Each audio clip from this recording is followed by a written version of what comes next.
There's something about a railroad and something about railroading that's different from any other calling beneath the sun. Something inside a man in the way he thinks about his job and the pride he feels in his own performance.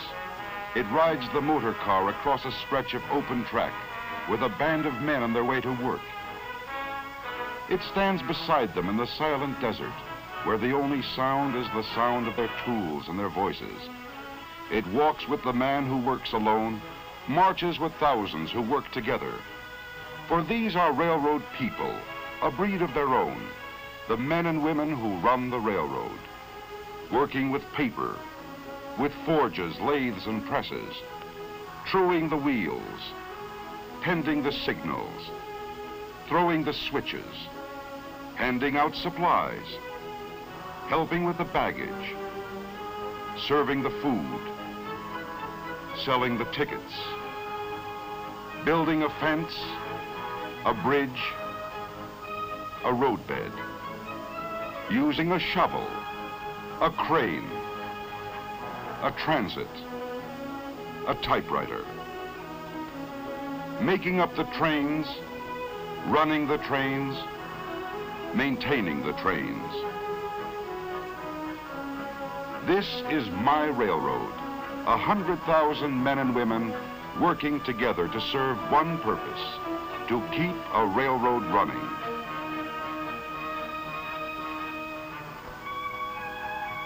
In the beginning, there was nothing. No rail, no roadbed, no rolling stock. Nothing but untouched wilderness. But in the wilderness was also a promise, the promise of a Western empire which could make one nation as wide as a continent if it could be bound together with bands of steel. Where few men had dared to walk, a path was cleared. Out of the rock, out of the earth, and through the virgin forest. Ties were hewed, rail was laid, bolted, and spiked down. When the last spike was driven, our first trains moved across the continent. Up and over 7,000 feet of mountain barrier, locked in winter's clutches, and into the heart of the Western Empire. A nation now was joined together, a nation scarcely born, yet reaching for its destiny. As the West and Southwest grew, so did the railroad. Until today, those rails which once bravely spanned the mountain have become an interlocking network, binding together the far west, the southwest, and the south, linking them in turn with the mid-continent, and through many connecting lines, hauling traffic across the nation. Hauling the products of the forest, lumber from the Siskiyous, the Cascades, the Sierra, from New Mexico, Texas, and Louisiana. Hauling the products dug from the earth, the metals, the chemicals, the oil. Hauling the products of the soil, fruits and vegetables from the garden spot of the nation, transported to distant cities as if distance were non-existent. Hauling the products of the factory, fashioned into the shape of things our people need. Hauling the people of a free nation, a people free to move and travel at their will without answering to any man. This is my railroad, a service performed by 100,000 men and women who share a common pride, knowing how to run a railroad.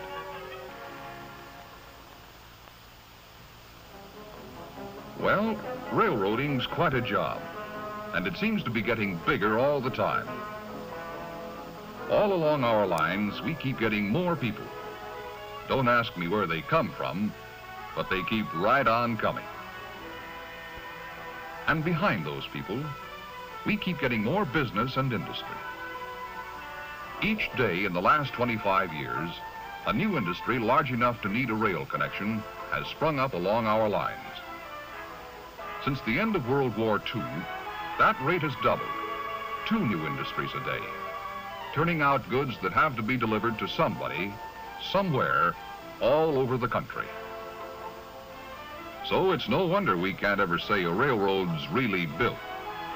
We're always adding to it and always rebuilding it. For instance, as traffic increases, we keep laying bigger and heavier rail to carry the heavier loads. Replacing rail isn't a complicated job till you remember you can't hold up traffic. Our boys work it out, though. The fellows down the line pass the word along when a train's coming. We make a temporary joint, move our equipment out of the way, and the train goes right on through. It's work, and the train has to slow down a little, but traffic keeps on moving. The speed at which we can run our trains depends only partly on the power of the locomotive. It depends even more on the weight of the rail and the curves and gradients of the track. We always try for a straight and level line. But the contours aren't always made to order. We have to fit our railroad to the contours. So when we have to build a curve, we try to make it as gentle as we can. On one stretch of track, the Tehachapi Loop, it wasn't quite so easy. We had to swing our curve all the way around, so one end of the train actually passes over the other. We have to carry passengers and freight even when there's a mountain where we want a canyon, or a canyon where we want a mountain. So we move the earth around, that's all. Cut it away from one place and fill it in another. Cut and fill. That's the basic pattern. Where a cut would be too deep, we drive a tunnel through. Where a fill would be too great, we build a trestle or viaduct to carry our trains on stilts.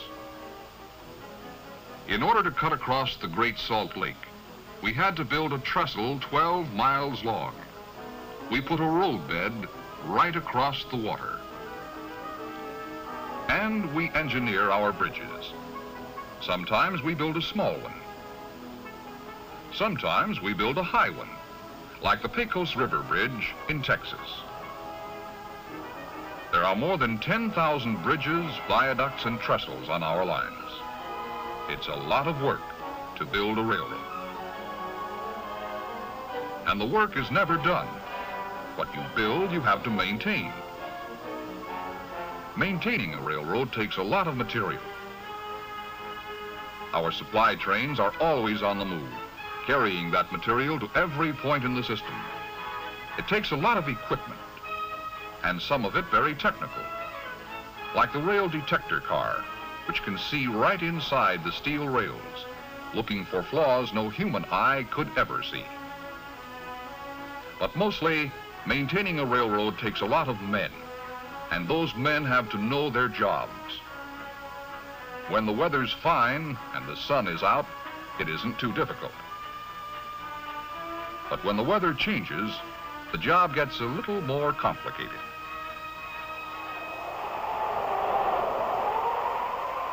When the wind whips up a desert sandstorm, we've got a real fight on our hands.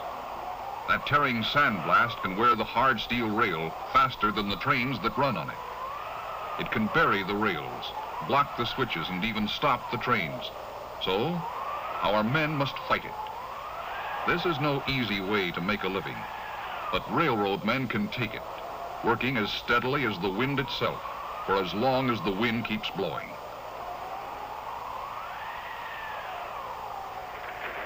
Like I say, it's quite a lot of work to run a railroad.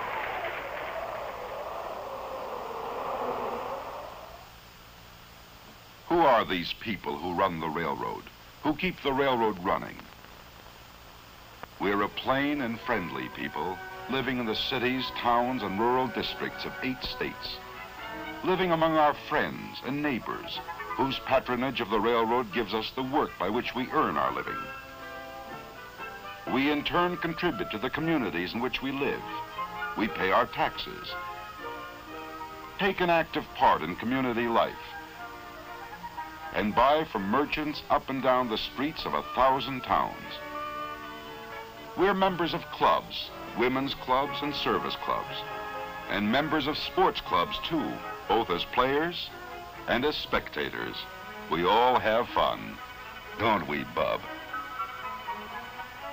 Yes, we're a plain and friendly people, we who run the railroad.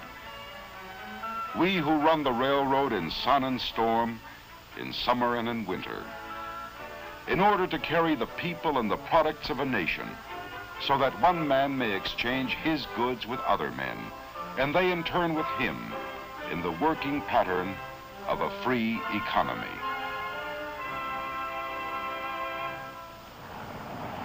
We haul a lot of stuff, all right, but getting it to the right place at the right time isn't just a matter of hooking a lot of cars together and running them over the line.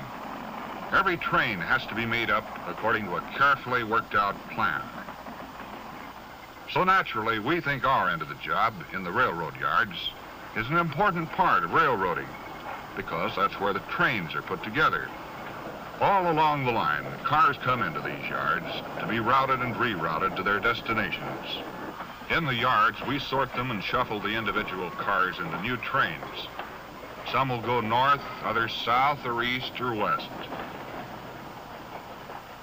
In the most modern yards, it works like this. The engineer of the switch engine pushes the cars up the slope of a man-made little hill we call the hump. When the yardman pulls the coupling pin, the car rolls by itself down an easy grade. To see that it doesn't roll too fast, the operator in the first tower sets a control. And down on the track, the wheels of the car get an electronic squeeze to slow it down. It's still a little too fast, so another control is set, and a second set of squeezers brings it down to proper speed. Now, the operator in the next tower takes over and sends it to the right track to join up with other cars slated for the same destination. It has to be handled just right. Maybe there's furniture in that car, or maybe a load of dishes. If it rolls down the hump too fast, it'll hit like a head-on collision. It's got to come in real easy, right to the coupler like a cushion. That's what you might call a push-button railroad, but it still takes a good man to run it, and a good team on the ground to back him up. Where one man's job ends, another man's takes over. As the newly made-up trains pull along the throat track to the departure yard, a yard clerk calls in the number of each car to the yard office. SP 58228, PFE 178693. For every train we make up in the yard, we make up a train on paper, too. By keeping a record of their movements, we know where any shipment is anywhere along our lines at any time. On automatic machines, we cut a card for every car in every train. The cards are routed through other machines that automatically cut teletype tapes and dispatch a copy of each card to as many as 60 different offices which may be interested in the train. Later, at junction points across the continent, the progress of each car will again be teletyped ahead. With the aid of automatic equipment and electronics, railroading today has become a science. Yet all that these mechanical marvels can really accomplish is to help good men do their jobs better. The engineer in the cab can pick up his phone and, thanks to shortwave radio, talk with the conductor in the caboose a mile away as easily as if they were sitting side by side. The conductor works from wheel reports, which, once made up by hand, are now made up by machine, but no machine yet devised has been able to cut off a car at its destination or switch it to the proper track. No machine yet devised has ever taken the place of the brakeman's eyes as he keeps his watch over the rolling wheels of the rolling freight. And no machine ever devised has taken the place of the engineer's skill as he pilots his train along the track. The machines help, but it still takes men to do the jobs. The engineer, highballing along at top allowable speed, knows there are trains ahead of him, behind him, and coming in the opposite direction, yet he is completely confident. His confidence is in the men who keep him posted, the dispatchers. On 100 miles of single track, there may be as many as 20 trains traveling in two directions and at different speeds. As trains pass a station, the operator passes the word to the dispatcher. He checks one report against the other and transmits his orders on ahead to be picked up along the line. The engineer or fireman in the engine cab picks up the orders from the top arm of the train order post, and a mile behind, a trainman latches on to a duplicate from the lower arm. The orders may read for the train to go right on through or to pull into a siding so another train can pass. It's teamwork all the way, good coordination and timing. And the automatic block signal system provides a safe double check.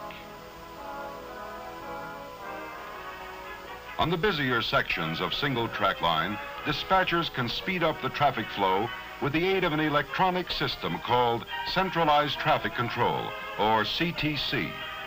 CTC is the dream of almost every boy and man, a railroad at your fingertips, 100 miles of track before your eyes. Out on the line, two freight trains push on toward each other on the same track. To the dispatcher miles away, they are lights on his CTC board, lights moving toward a siding.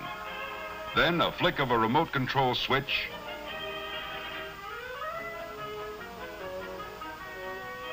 one freight takes the siding, the other train keeps right on rolling. With the positive control of CTC, the dispatcher's judgment cuts down delays at sidings, and often he can time his meets so perfectly that neither train must stop.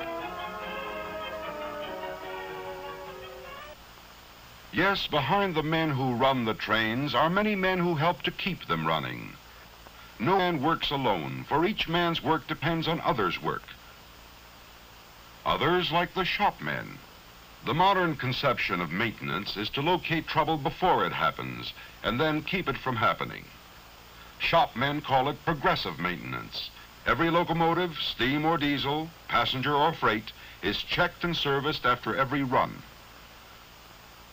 A laboratory man can take a tiny thimbleful of lubricating oil from a diesel and turn that oil into a truth serum, which reveals the personal secrets of the locomotive.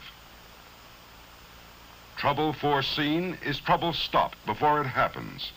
What might have developed into a major overhaul becomes a routine minor repair to a delicate engine or a set of rugged wheels. Wheels wear out of true from the steady grind of steady use. Shopmen can true up the wheels without even taking them off the engine. It takes quite a machine to handle the job and quite a man to handle the machine. Give men with know-how the tools and machines, and there is no limit to the precision work they can turn out, from maintaining engines to rebuilding the cars those engines pull. To the men in the shops, like those at Houston, Texas, rebuilding cars is an everyday story. One by one, old wooden cars are dismantled, marched through the shop assembly line, and transformed into all steel cars better than before. Yes, it's the shopmen who keep them rolling. We couldn't provide good service to our passengers and shippers if it weren't for these men that passengers and shippers never see. But a railroad has its front men too, the men in the stations, who are the railroad to those the railroad serves. In the smaller towns, one man alone must do the many jobs, the station agent. He advises passengers and sells the tickets, handles baggage and manages shipments, and looks after the needs of our customers and shippers. He knows more about the railroad than anyone else in town, and more about the town than anyone else on the railroad. He's the man who keeps the railroad humming and who keeps it human. In the larger cities, it takes many people to do the many jobs, but the human side is just the same. To the passenger, who knows only what he sees with his own two eyes, the railroad is the redcap, the man who prepares his ticket, or the clerk who checks his baggage. It is all the men and women with whom he deals, in stations or on the trains. To a passenger, the railroad is a ticket home or a ticket to adventure, to new scenes passing by the window or to places well remembered. The charm and romance of the South. The majestic sweep of the great Southwest.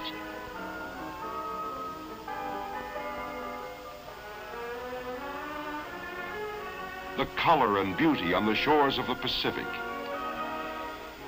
It is beauty in unexpected places, beauty that changes with the seasons.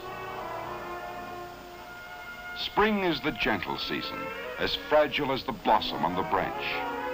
Spring brings the poppy to the coastland, the yucca to the hills. Along Louisiana bayous, soft colors light the water hyacinth. The year turns and the summer sun lies hot upon the land. But with the tang of autumn, the colors change upon the trees. A delicate tracery on the leaf, a broad brush stroke on the mountainside.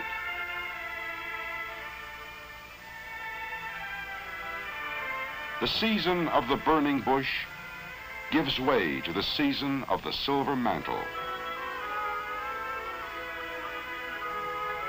Winter brings the silent snow, the muffled brook, the bough beneath its crystal burden.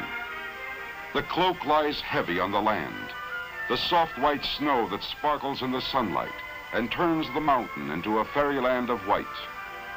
The soft white snow which drives before the wind until it becomes deep enough to bury poles along our lines. Snow that can block our switches, tear down our wires, and challenge the progress of our trains. In the Sierra, the Cascades, the Siskiyous, hundreds of miles of mountain railroad must be kept open. The trains must go through.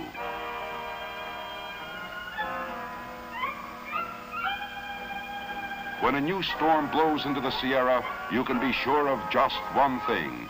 A battle is about to begin. A battle fought by man's mind as well as muscle, by a powerful and complex organization that has gained skill and knowledge through the years. As the storm bears down upon us, the power of the railroad is mobilized to meet it. Extra crews are called to duty.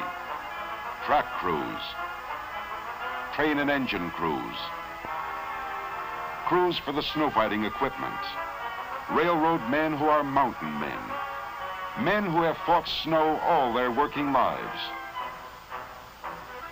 These men and their equipment are dispatched to strategic locations. At their battle stations, they watch and wait, knowing the call will come, and that when it does, all our efforts will be bent in one direction, to keep the trains moving. Calling Rotary 7205. Snow is piling up at milepost 193. Men and machine move in against the storm. The line must be kept open. Gold Run to Dutch Flat, Blue Canyon to Emigrant Gap, Cisco to Norden to Donner Summit and down the other side. The line must be kept open.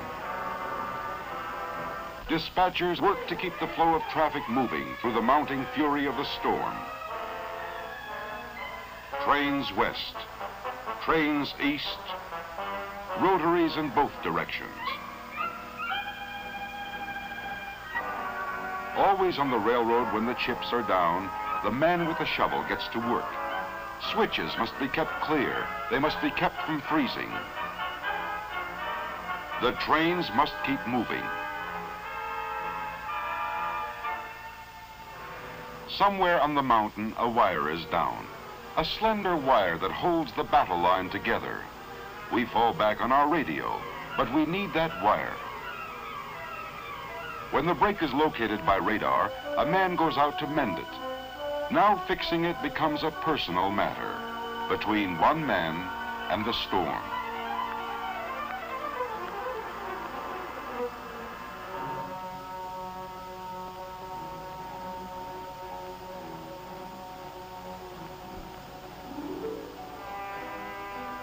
The fight goes on. If the storm won't quit, then neither will we. When the blind white fury smothers our attack, there's only one way to beat it: outlast it.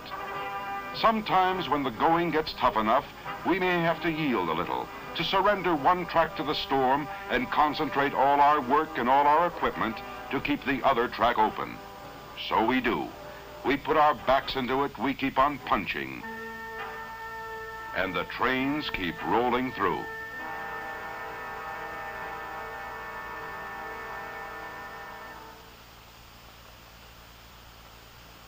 At last the clouds begin to break. The wind dies, the storm has spent its anger. The snow once more is a white and silent sea, gleaming in the sun. The battle is over, but not the work. Our buried wires must be dug free to safeguard communications if another onslaught comes. On the open lines of track, fast-moving flangers clear the snow from between the rails. But on the second track, where the storm closed us in and we made a temporary surrender, the big rotaries still have a job to do.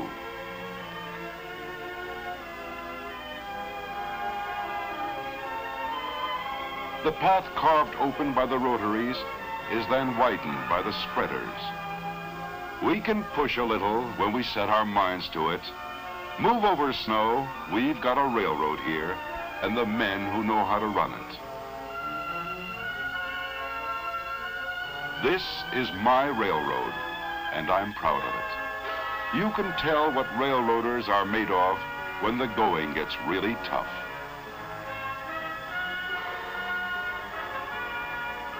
Yes, there's something about a railroad and something about the railroaders who keep it running.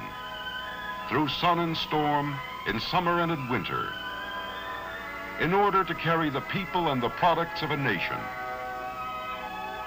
For a railroad is more than roadbed and rolling stock, more than yards and shops and offices. A railroad is railroad people, men and women working together, each one doing one job proudly, whatever that job may be. Men and women working together and sharing a common pride, knowing how to run their railroad. A heritage from the past, a service to the present, a dream for the future still to come.